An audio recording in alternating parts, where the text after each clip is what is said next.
Welcome to Health in the Heartland, the first episode in ScriptDrop's new podcast series.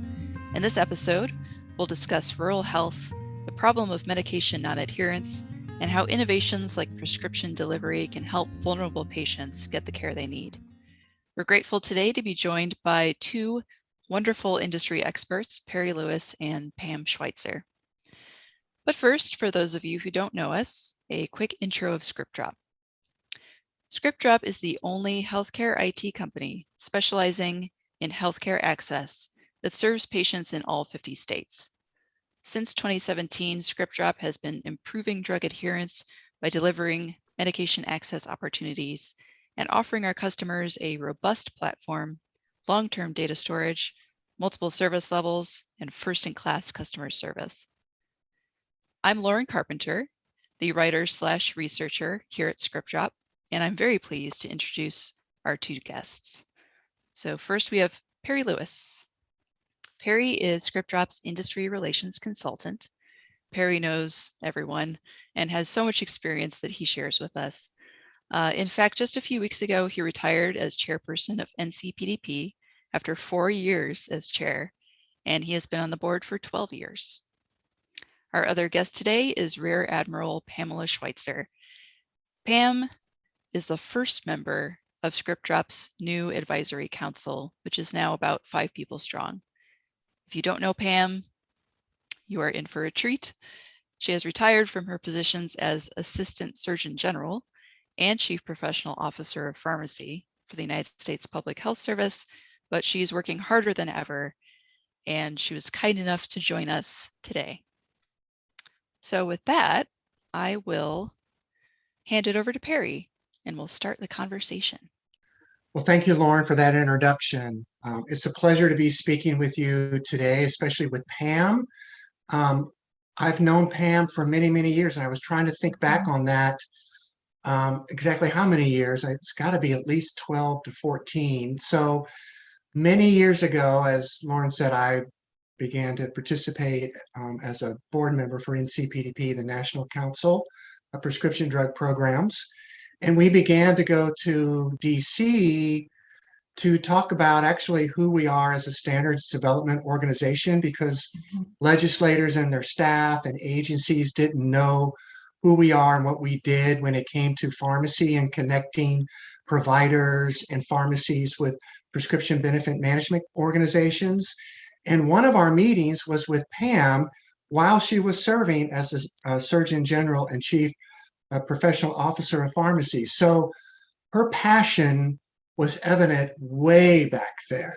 And we're very excited to have her not only on ScriptDrop's advisory council, but also I came off the board of NCPDP and Pam just came on. So I won't have that opportunity to work with her on that board, but I'm very excited to be working with her with ScriptDrop. So this morning, we're going to be talking about rural healthcare, and it's very broad. And Pam's had a passion about rural healthcare for as long as I've known her. And her hands are in so many different things now that she's retired. I thought she was busy before. Oh my goodness, she is going in so many different directions. And she's got experience in some rural areas herself where she's lived in the past. So first of all, I'd like to say thank you, Pam, for this opportunity to have this discussion. I wish it was in person where we could have coffee and just sit down for a chat. That's how I prefer things, but that's not the way it is these days. So, but I'd first like to ask you, how do you define rural health? And I'll get to that. But first, I just wanted to say that, NCPDP, back when I first joined, I joined because I was working in the Indian Health Service at the time, and we were looking for the standards, and I got assigned to go in and learning at them, and people were so nice. And you, Perry, were so welcoming, especially to a novice like me coming in and trying to figure out how to get started and learn and kind of be engaged. So I appreciate that. That's how we met way early on. And then I don't know if you knew this or not, I was thinking about this afterwards, how I got involved in just rural living. I grew up, I forgot to tell you, I grew up on it was a small little farm and we raised all our own meat, grew all our own crops. We had cattle and sheep and pigs and chickens. So I had eggs every morning for breakfast, and we had chores, and we grew all our own crops and had all the fruit trees. So we were pretty self-sufficient. I grew up that way. So it's not surprising that I ended up liking to go into rural. So as far as the definition goes, there is not actually one definition. There's, depending on what the focus is, it could be different for grant purposes. It could be different for policy purposes, for research purposes. So if you were to go on to HRSA and just plug in rural health definition, you're going to see 3 different definitions. One of them is going to be from OMB has a definition, the U.S. Census Bureau has one, and then the U.S. Department of Agriculture through the Economic Research Service, they have a definition too. So the numbers are all different. So what ends up happening, any projects you work on, as you're working together to do metrics and what you're going to measure and make impact, the purpose of all this is that everybody needs to agree on the same definition, because there are variations of it. For grant making purposes, I know HRSA just changed the definition, so it'll be a little bit different for 2022. And there's a proposed rule, or a rule that had come out and took all the comments, and then they made modifications of there. But basically, it depends on how far all the definitions are a little bit different and how they come about doing it. But the bottom line is the range of the population that lives in rural communities is anywhere between 51 million all the way up to 59 million, or 46 to 59 million. Usually I say like around 50 million. I just remember that number in my head of the population, which is, it could be around 19% lives in rural areas. So. Wow, I didn't realize it was that much. Yeah, it's pretty high. So in regards to the rural areas, there seems to be, from what I've read, fewer pharmacies, fewer clinics, fewer physicians, fewer specialty offices. What is the root cause behind some of that? Why there's less healthcare in some of the rural areas? And that's a great question. And over time, I remember when we first lived, because we lived in South Dakota for a little while. And so we've lived it and we saw that we had a hospital, the same hospital our daughter was born in. It's no longer there. It closed down. But I remember our little community, we loved our little hospital. And then what ends up happening, there's a lot of reasons. And part of it is the way the payments, the reimbursements work. It's providers. Not having a provider was actually a big deal, because the family medicine, it's easier. They go to the big city because the reimbursement's a little bit better there. The reimbursement mix impacts it. If you have too many Medicaid and Medicare in a community, or uninsured, it makes it really hard to be sustainable. And then if you're in a small community and you have private insurance and you want the best care, are you going to go to the small facility there where you don't have all the specialties, where if you go to the big city, you can get all of it. So it just sort of like progressively gets worse. But part of it is not lack of providers. And then it's not sustainable to have a big facility. So a lot of the facilities we worked in, or the folks that we knew in the small facilities, it's small beds, small bed numbers. You can't have a lot of specialty areas. So if you need a certain test, or you need something diagnostic, or you need anything, it's going to be very challenging. And as far as the pharmacies go, what's happened with the pharmacies is there's just a whole bunch of areas, reasons why the margin for pharmacy, the dispensing piece, is becoming less and less and less. I mean, they basically, for a Medicaid patient, the reimbursement is basically the cost of the drug plus the time that it takes to fill a prescription. And that's just, you can't make any money off of it. It's just covering basically the cost. And it's just the margin. So it's really hard to be sustainable. And if they are in a rural area, they're so busy, they're super busy. It's just, everybody goes to them. They're really, really busy. They can't even breathe. And so what ends up happening is the person that may have owned the pharmacy, they get up to retirement age, and it's just easier just to close down. So. Well, I definitely understand that retirement age scenario. I'm definitely in that. So do you think that I would think the case would be in the rural areas that patients are more non-adherent to their prescriptions than in urban areas? And if so, why is that? Okay, and that's a really good question too. So in a rural area, there's a lot of, the weather is not as good. I'm just going to go through some of the reasons in there. Sure, The weather sure. weather is not as good. It's harder to get to the doctor. So let's just say I'm trying to get my care, and I have to get an appointment, and I have to go a couple hundred miles away to get my appointment. It's going to be easier to be without my medication, and so it's really, really tough. The other thing is if I'm homebound, or if I don't drive, or the weather's bad, I'm not going to be able to get out. I can't always get into town or go into the city to go get my medication. And the way the mail works there is a little bit different. In the city, usually you get your mail delivered to your home a lot of times. But in the Mhm. rural areas, sometimes you have to go into town to go to the post office box. I know that's what we did for many years. Or Right, you go to the end of the road, there's a bunch of mailboxes there and you pick it up. But when the weather is bad, you don't really want to go out there. So you right, have to organize your life differently because, okay, we're going to go into town the week after next, and you organize everything to go into the city to go get everything. You have to get all your errands done. And so if there's a gap in time where you're not able to get the med or you can't get to the appointment, and the other thing is that it's really hard to do the follow-up because let's say I go in and the care is not coordinated really well when I go into the mhm, city. So I go in 1 week to get this test done, then I have to drive back in to get something else done. If it was coordinated different, it would be a lot easier to get everything done at one time. But in the city, in the urban areas, they don't always coordinate that way. So it's very, very challenging, and it makes it difficult. And then reimbursement.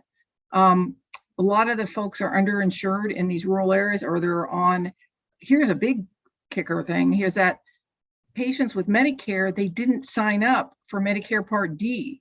And so they don't really do managed care out in these rural areas, but they don't always have so they don't have Part D, or they don't have this Medicare coverage for their drugs. So they're paying cash too for a lot of this. So there's just a lot of reasons, and they go without, they don't get the care. They're not ingrained into the care as much. And so, Is that what you've seen, like in your past experience with Indian Health? All of these situations really contributed non-adherence. yeah, exactly. So they have to get their medication. They have to come into town, and if they don't come in, I'll tell you what they do. They start cutting doses in half, or they just go Mhm. without until they can get in, and then that's what ends up happening. The same thing, the delivery of getting the medication out to them in these rural areas is very challenging. And we had other solutions that we had to put together. A lot of the solutions were related to delivering to them and getting community health representatives to go out there and drop them off when we knew we had somebody that Right, had those right. challenges. Yeah, I would think that would be a really big problem with delivery of prescriptions in the rural area. I'll give you an example. This week I had a specialty drug that it was time for my refill, and it has to be kept cool. So Mhm. they ship it in a container that, has the packs of ice in it. And I knew it was coming, but I forgot about it. And my wife went out the next, like 2 days later, after it was shipped, and saw it out on the front porch. Well, it was 90 something degrees for 2 days. And luckily it contained the coldness that it needed. But, and I feel like I'm an educated consumer and I let it slip. But if my wife had not caught that, that drug would not have been, efficient, in another day or so. I would think that would be even more problematic out on the rural areas where how do they get these type of drugs to the individuals? I mean, do they send it to the PO box and send notice to the patient that, hey, this is there, you need to go get it? I mean, it's just off the top of my head. I don't know. Right. Well, and then let's say you have a medicine coming, or just chronic care medicines that you need to end up getting. some of the senior folks, and I just can think we all have like a parent or know somebody else, senior, that it's like they can't drive, or driving's not safe. Right. And Been so there, they have to yes. you have to get a neighbor, or you have to find somebody else that's going to go, or you have to wait for your son or daughter to come visit you to go get the Right. medicine, to pick it up for you. They have to come out every week, and that may be an inconvenience. And then you feel like a burden, because Mhm. my mom would feel like a burden. I don't want to burden anybody. Right. So it's a different culture in rural areas. When we go into town could be wherever we're going to be driving, we check with the immediate neighbors all the time, and hey, we're Mhm. going in, do you need us to pick anything up for you? And it's a different kind of culture in there. But if people are really rural and they don't have access to even neighbors down on the road, they're just alone. And it makes it challenging. So it's hard to be adherent Right. with all of that. Now, there's some changes going on. If you track and see what's going on, there's a lot of emphasis being put on rural now. Mhm. You probably saw the funding that is going to be, there's a lot of pilots and projects out there to put money into rural areas. I know the infrastructure, they're working on that to do more telehealth. There is a big push for telehealth in these past 6 months, maybe. Right. Big push.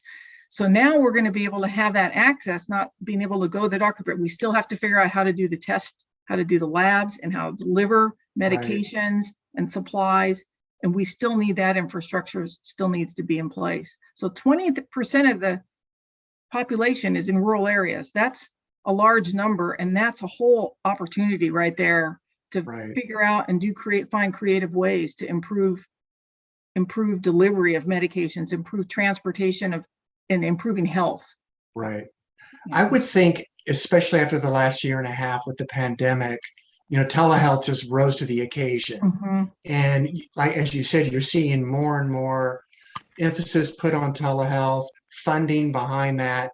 So there's there's a wave of change going on. Mm-hmm. I think that's why it's so important right now for us to be having these conversations. We don't have all the answers for, the rural areas for delivery services, No. but we've got the conversations going on. Script Drop, is very unique. They're in 50 states. You've got other organizations like Amazon and other groups that are more in the urban areas for delivery. It's how do we bridge some of the services like Script Drop to be able to manage same-day delivery, or coordinate those deliveries with the pharmacist in that area, so that, like you said, if my neighbor's going in, they could pick up prescriptions and medical supplies and food services all at one time. I think there's a lot more attention on this right now than ever before because of the pandemic. I mean, there's got to be something positive comes out of what we've gone through, through the whole universe in the last year and a half. Yeah. So transportation in rural areas is actually considered a social determinant of health. In other words, it impacts the health, not having access. So I actually think what's going to help make it work is if there's a broader use of, when you have a transportation service, besides for medications, maybe used for other things. It might be, and it may not have to be every day. Remember, in rural areas, they're used to not having everything in one day. But if they do, maybe the capacity to do it. But for the most part, maybe it's going to be 2 or 3 days, whatever is reasonable. People just change their expectations. Right. But things like, what about food? That's another challenge. Having access to healthy food and being around people, being able to communicate around people too. Having conversations with people and not feel isolated. That's an important part, the mental health, especially if you're alone. If your spouse has passed away, you're all alone. And the family member lives in a city 6 hours away. Those are all big challenges. Right. And then the telehealth,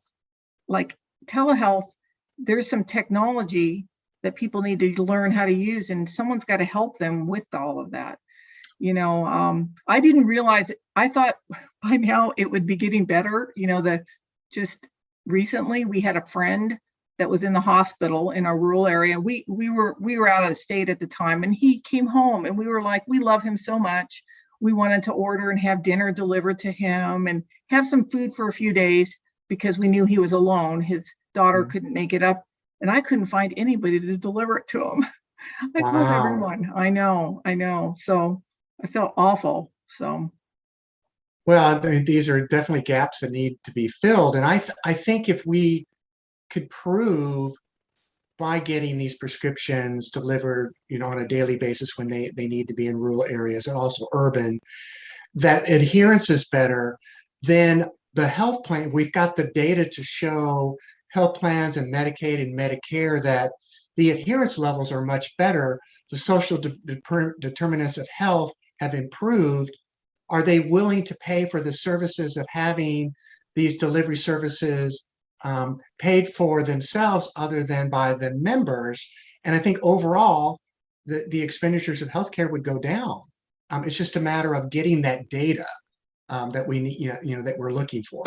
yeah, and if somebody's looking at the whole person, they're looking at the whole person, and they're looking at the data for the whole person, and you see the big picture of all of it, then it definitely is. Because let's say otherwise, let's just talk about the amount of time that you spend. I have to go into town to get this. Next day, I have to send somebody in to go get this. But if it's a little bit more coordinated, and I'm not sure who does the coordinating, but for the healthcare piece, I watch people in rural areas, they have to drive in an hour or hour and a half to go get a lab test and go get x-rays or whatever. Then the next day they go in for another appointment.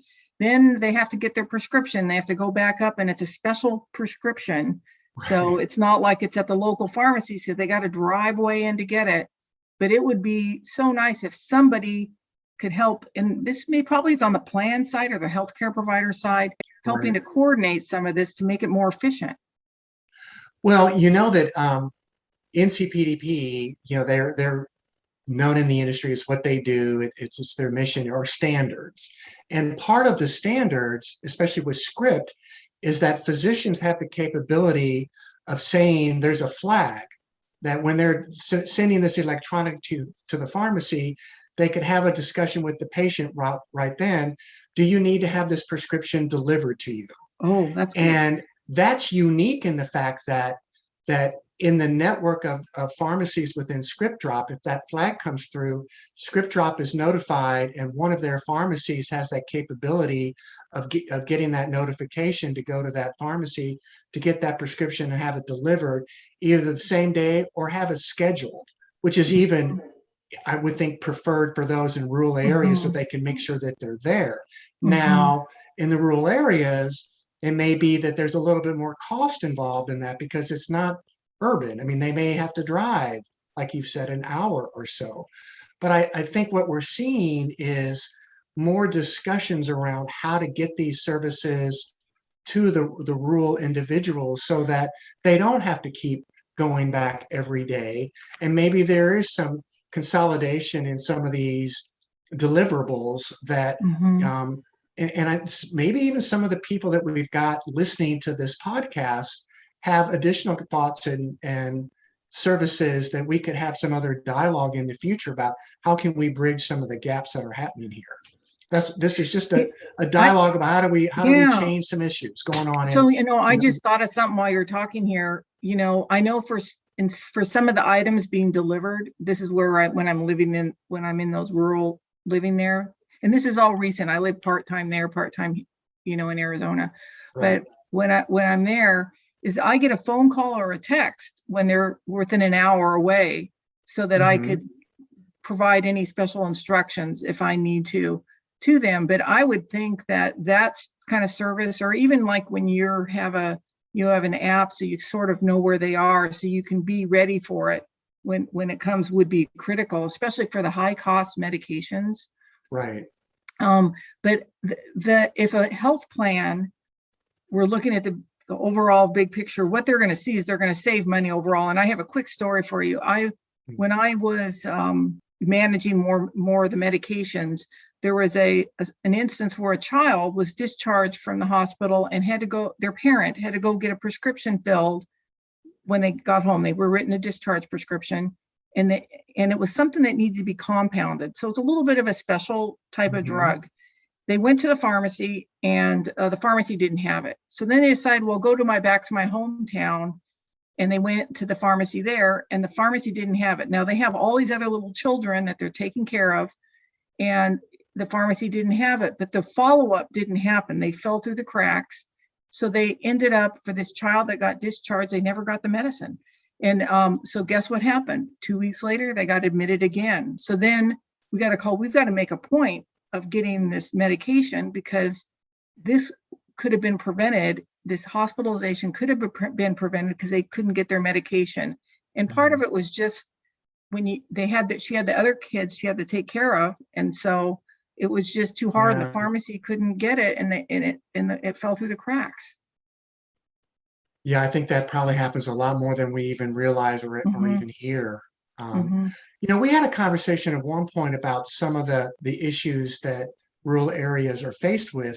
And one of those that you mentioned was that a lot of individuals in rural health, they may not even have a phone to get those text messages, or they may not have access to the internet, or if they do, good internet connections. And these are things that, it's hard for me to comprehend. I'm in an urban area, and and granted, I remember the dial-up, with the tones going with Earthlink, and look, we're at now at 5G networks. But in rural areas, there's more to getting the services to them other than just delivery, because they don't have access to a lot of the tools that we have. Yeah, and that's exactly right. I know there's a lot of efforts in the last few years trying to get internet, and we just, at our place in South Dakota, we just got internet. But here's how it works. So I have internet and I have phone service when I'm in my house and maybe on the, right around the house. Right. But if I go a couple hundred yards away, there's nothing. So it's just right at the house. And so it's no service if I go, there's no service if I'm driving. So it's really weird crossing the country and going to these places that are no service. And then you just get to the town, and you know how many times kind of working away, trying to get work, I have to wait till I come to a town and find enough bars to be able to get a message out or something. So there's a lot of the country that still does not have access to Wi-Fi or good internet. Yeah. And so that's what some of the effort is being worked on. And then once you get it, then how do I use it? Because I've never had to use it before. And so even knowing how to use it the best way, and how can I use it for my healthcare? So that's part of the project that I'm hoping this extra funding can do, is to help people learn how to even use it, because they haven't used it up to now. They've been without it. Right. We're brainstorming all these different ways that we could try to get these services and these prescriptions that are needed, so that, like this individual, Pam, that you talked about, this child, they get the script so that they're adherent. It's all about improving adherence. And with Script Drop, we've even have somebody on our advisory board who's working in DC that is totally focused on adherence. So I think we're going to be having even further discussions as we move this advisory council, farther, as to how can we as an organization improve, the adherence. So, well, I think the COVID, with really kind of, there's a lot of innovation that's occurred because of it. And you see a lot of relationships now between the Uber, Lyft, the shared driving services that are out there, and doing more delivery out there, either bringing people to the pharmacy or delivering to, whatever the arrangement is. But I actually think that's a great way to go, because it gives people jobs, and it provides a really great service. And it's just figuring out how do you make the business case for it, so to keep it going, so it doesn't keep it going. So, and I have a son-in-law, just so you know, that's in this space, autonomous vehicles. So anyway, he's working on that right now, and it's pretty impressive. And so because of that, I keep up on all the technology and where everything's going in that space. And I know worldwide, there's other countries in different parts of the world I think Germany, Japan, you take a look at the number of senior elder people in rural Mhm. areas, and they're working on solutions right now because transportation is such a critical issue. Right. And so there's a lot of energy being put into autonomous vehicle in those countries, and probably eventually it will be here in the United States too. But there are efforts underway because we're trying to figure out ways, how do we get this transportation issue in rural areas is Yeah. critical right now. So the flying drone and delivery is not out of the question. Yeah, that would be tougher in a rural Right. area. I think an Right. urban area, it's a lot easier. I can't imagine it because I think you have to be, I mean, who knows? It probably could. Yeah. You never know. The technology moves so fast. I don't want to say no because I love innovation and people are so Yeah. smart out there, creating and making things, but it potentially could be in certain areas. I'd imagine it could be, You got to especially if start you're in a somewhere. small community. Yeah. Mhm. Right. Well, there's so much focus on what we've talked about here, that new technology and innovation. Um, what I've been reading an awful lot about too, and we're seeing it also through organizations, is consumer-driven healthcare, Mhm. and the access that patients, they want access on their phone to be able to make decisions as to when are they going to schedule their appointments to the doctor, and when are they going to get their prescriptions delivered. And I think the industry's kind of struggled with that previous years, but now things are moving so Mhm. rapidly that we've got to have more conversations like this as to what's going on in countries that we could embrace here to improve the quality, of health. So I'm really interested to have a conversation with you in the future as to what your son-in-law is bringing forth to the United States here, and how we could improve things, especially for rural health. Sounds Yeah. interesting. Yeah. Well, in autonomous vehicles, they're already doing a lot. They're here in Arizona, all over, and then they're in the San Francisco. So they already are here, but the rural areas, they haven't delved Right, into that yet. So, right, right. the other thing about driving in rural, I should probably mention, it's actually the mortality rate, even though there's less people on the road, mortality rate is higher in those areas. I can tell you from living there, I don't know anyone that was living there for any length of time and driving the roads for these long roads, just long time on, especially I remember driving in blizzards too. At some point, there's going to be an accident. We've all Right. had scary times when we've slipped or twirled around or gone off the road. The more we can keep people from being on the road that shouldn't really be on the road, the better it is. I agree. One of the hardest decisions as a caregiver for my parents was taking the car keys away. And Ugh. yeah, that is something I don't wish upon anybody, but you got to make those decisions as caregivers sometimes. So Right, but then they need a way to be they do. connected. So they need And it their falls upon the caregiver to do it then, in right, most I cases, know. or you Right. arrange it. So, If you can arrange it, if there's right, somebody to arrange it with. right.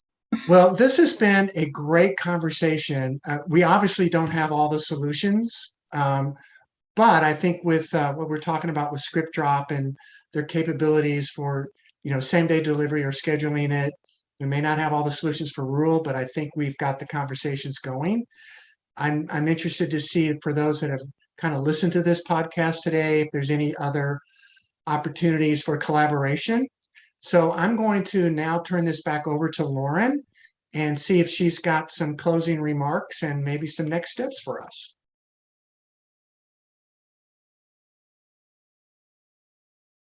All right, so that was a great conversation. I learned a ton of things. But before we go, I'm going to reiterate some of the main points for our audience. So it seems like point number one is that there are just vast sections of the country and a large percentage of the population where patients have very little access to any healthcare due to the loss of hospitals and pharmacies, poor infrastructure, lack of internet coverage. And because that access is limited, transportation has become an important social determinant of health in rural communities.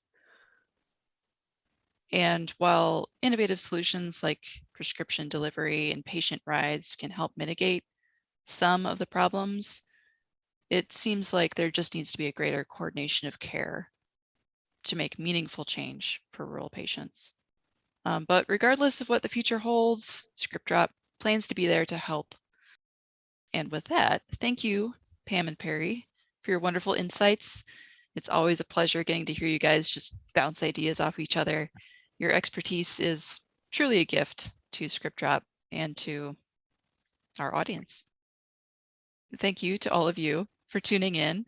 If you'd like to learn more about prescription delivery and its impact on adherence, or about adherence in general, check out this year's industry report at report.scriptdrop.co. That is free to read. You don't have to give us any of your information if you don't want to. But that said, if you are interested in working with us or just learning more about ScriptDrop's many healthcare access opportunities, you can reach out to us at info@scriptdrop.co. And finally, if you liked what you heard today, please click like and subscribe so you'll be sure to catch our next podcast episode coming in the fall. We have many other exciting guests to speak to with a lot more expertise about the pharmacy industry.